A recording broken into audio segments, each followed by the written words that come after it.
আজকে আমি আপনাদেরকে তৈরি করে দেখাবো রেস্টুরেন্ট বা হোটেল স্টাইলের মুচমুচে রূপচাঁদা ফ্রাই। রূপচাঁদা মাছ তো এমনিতে খেতেই অনেক মজা, আর এভাবে ক্রিস্পি করে তৈরি করলে এটা খেতে আরও বেশি টেস্টি হয়ে যায়। আপনারা চাইলে এই রূপচাঁদা ফ্রাইটা নর্মালি এভাবেও খেতে পারবেন, চাইলে ভাত অথবা পোলাওয়ের সাথেও সার্ভ করতে পারবেন। এর জন্য এখানে আমি দুটো রূপচাঁদা মাছ নিয়েছি। মাছ দুটোকে আমি ভালোভাবে কেটে ধুয়ে পরিষ্কার করে নিয়েছি। এবার একটা ধারালো নাইফের সাহায্যে মাছের উপরে আমি একটু দাগ কেটে দিচ্ছি, এতে করে মাছের ভিতরে মশলাটা খুব ভালোভাবে ঢুকতে পারে। তো আপনারা চাইলে এরকম একটা করে দাগ কেটে নিতে পারেন, তবে আমি দু সাইড দিয়ে দাগ কেটে নিচ্ছি, এতে করে ভাজার পরে মাছটা দেখতে সুন্দর লাগে।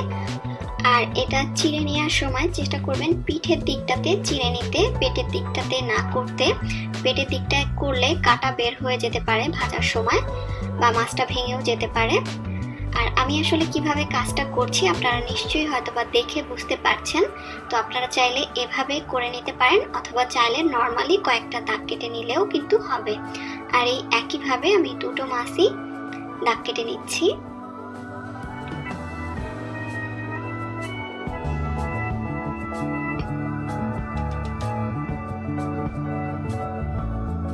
এই তো আমার মাছ দুটো রেডি করে নেওয়া হয়ে গিয়েছে। এবার আমি মাছের মধ্যে মশলা মাখাবো। তো এর জন্য একটা ছড়ানো প্লেটে আমি মাছ দুটো নিয়ে নিলাম। এখন এর মধ্যে আমি দিয়ে দিচ্ছি হাফ চা চামচ পরিমাণ আদা বাটা আর হাফ চা চামচ পরিমাণ রসুন বাটা। দিয়ে দিচ্ছি 1 চা চামচ পরিমাণ লাল মরিচের গুঁড়া। এখন আমি এর মধ্যে দিয়ে দিচ্ছি 1 চা চামচ পরিমাণ জিরার গুঁড়া। দিয়ে দিচ্ছি 1 চা চামচ পরিমাণ সয়া সস। দিয়ে দিচ্ছি 1 চা চামচ পরিমাণ ফিশ সস। সস দুটো যদি হাতের কাছে না থাকে না দিলেও হবে, তবে চেষ্টা করবেন দেওয়ার জন্য। দিয়ে দিচ্ছি স্বাদ মতো লবণ, আর সস ব্যবহার করলে লবণটা একটু বুঝে ব্যবহার করবেন, কারণ সসের মধ্যে কিন্তু অনেক লবণ থাকে। 1 টেবিল চামচ পরিমাণ সরিষার তেল দিয়ে দিলাম এর মধ্যে আমি।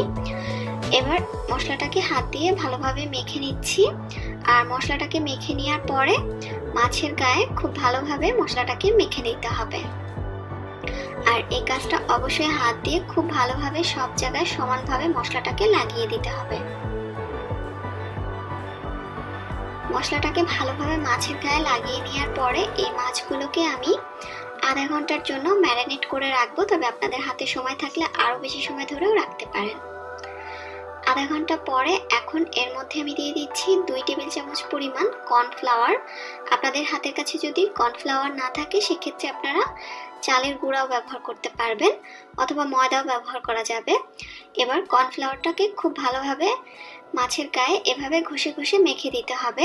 জাস্ট পাতলা একটা কর্নফ্লাওয়ারের কোটিং হবে, এখানে কিন্তু মোটা করে কোনো কোটিং দেওয়া যাবে না।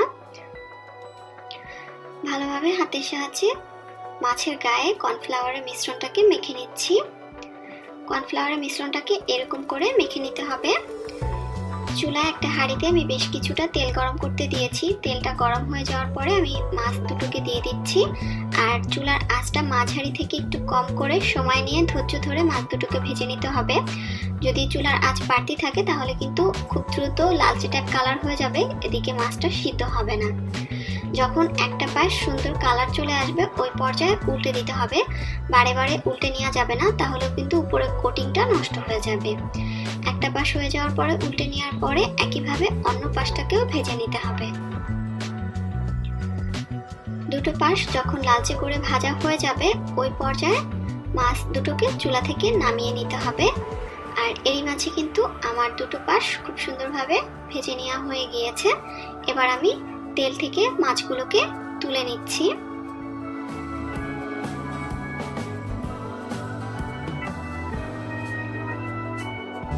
মাছ দুটো তুলে নেওয়ার